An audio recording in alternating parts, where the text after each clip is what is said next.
Bismillahirrahmanirrahim. Assalamualaikum warahmatullahi wabarakatuh. Alhamdulillahi rabbil alamin. Wassalatu wassalamu ala rasulillahil karim wa ala alihi wa sahbihi wa ummatihi ila yaumiddin wa ba'du.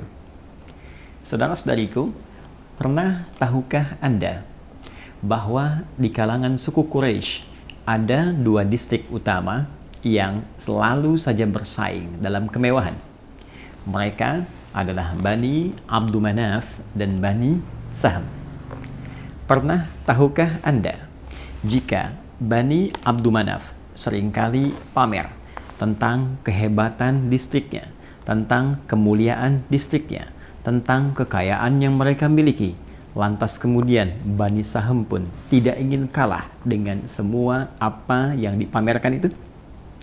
Pernah tahukah Anda ketika kemewahan dunia yang mereka tampilkan serasa tidak cukup untuk dipersaingkan, lantas Bani Abdumanaf kemudian datang ke kuburan dan menghitung seluruh anggota dari distrik mereka yang telah wafat dan mengatakan, tuh, di alam kubur pun mayat kami masih lebih banyak dibandingkan suku lain. Lantas Bani Saham pun kemudian datang ke kubur mereka, menghitung kemudian anggota dari distrik mereka yang telah wafat dan mengatakan, tuh, pernahkah kalian lihat bahwa anggota kami, masyarakat distrik kami yang telah dikubur pun lebih banyak dibandingkan Bani Abdumanaf yang telah wafat di antara kalangan masyarakat mereka? Dan pernah tahukah Anda bahwa menurut Imam Muqatil dan Imam Al-Kalbi, kejadian ini menghadirkan respon cepat Allah Subhanahu wa Ta'ala dengan menurunkan firman-Nya satu surah diberi nama dengan nama persaingan kemewahan dan memperbanyak harta benda di antara dua distrik ini. Surah At-Takatsur. Allah berfirman, Alhaakumut takatsur.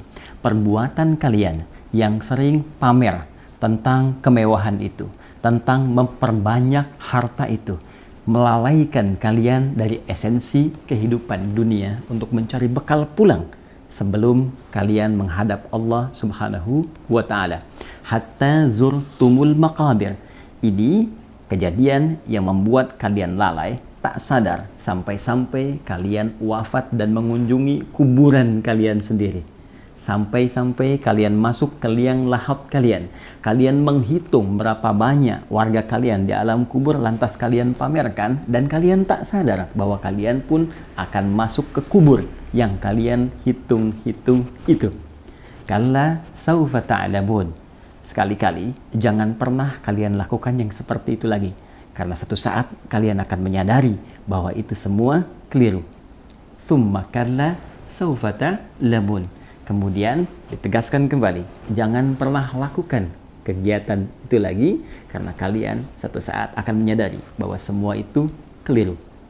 Kalla lau ta'lamuna ilmal yaqin. Sekali-kali jangan pernah kerjakan itu lagi jika kalian mengetahui dengan penuh keyakinan, dengan penuh kesungguhan. La tarawunnal jahim. Perbuatan kalian itu akan mengantarkan pada kecelakaan yang dahsyat saat kalian pulang kepada Allah, dijamin dengan neraka Jahannam. Thumma latarawunnaha ainal yaqin. Maka saat engkau dihadapkan pada neraka itu, engkau akan melihat langsung dengan mata kepalamu dengan penuh kesungguhan. Thumma latus'alunna yawma idzin 'anil na'im. Sungguh sebelum engkau masuk ke neraka itu, yakinkan pada dirimu semua yang engkau banggakan, yang engkau pamerkan, yang engkau lomba-lombakan, yang engkau tampilkan itu, hakikatnya setiap materinya, setiap sennya, setiap bendanya akan dipertanggungjawabkan di hadapan Allah Subhanahu wa Ta'ala. Saudara-saudariku, pernah tahukah Anda bahwa surah ini saat diturunkan bukan sekedar ingin meluruskan perbuatan orang-orang di zaman jahiliyah, lebih khususnya perlombaan kemewahan di antara Bani Abdumanaf dan Bani Saham itu, karena kaidah menyebutkan jika sifat ayatnya, informasinya umum disampaikan, maka ini menunjukkan kesan bahwa perbuatan itu boleh jadi akan berulang di masa depan dengan tokoh dan situasi yang berbeda, namun esensi yang serupa. Seakan-akan Allah ingin memberikan informasi pada setiap generasi, dalam setiap masa yang berbeda, bahwa seluruh nikmat yang dititipkan oleh Allah itu seyogyanya adalah bekal ibadah yang akan dibawa pulang dan dipertanggungjawabkan di hadapan Allah Subhanahu wa Ta'ala. Bukan untuk dipamerkan, bukan untuk diperlombakan, bukan hanya untuk ditampilkan saja. Karena itu pernah terjadi di zaman jahiliyah dan diluruskan. Karena itu sangat tidak diharapkan. Apalagi jika ada seorang muslim yang hanya menampilkan harta kekayaannya, lantas ingin dibandingkan dengan orang lain, dibalas oleh orang lain, ditampilkan, saling menghadirkan kemewahan, seakan-akan ingin menghadirkan kesan bahwa dalam hidup ini yang paling kaya, ini yang paling hebat, ini yang paling punya nilai, maka Anda terlambat. Karena perbuatan itu sudah dilakukan oleh Bani Abdul Manaf dan Bani Saham di masa jahiliyah dan diluruskan oleh Allah Subhanahu wa Ta'ala.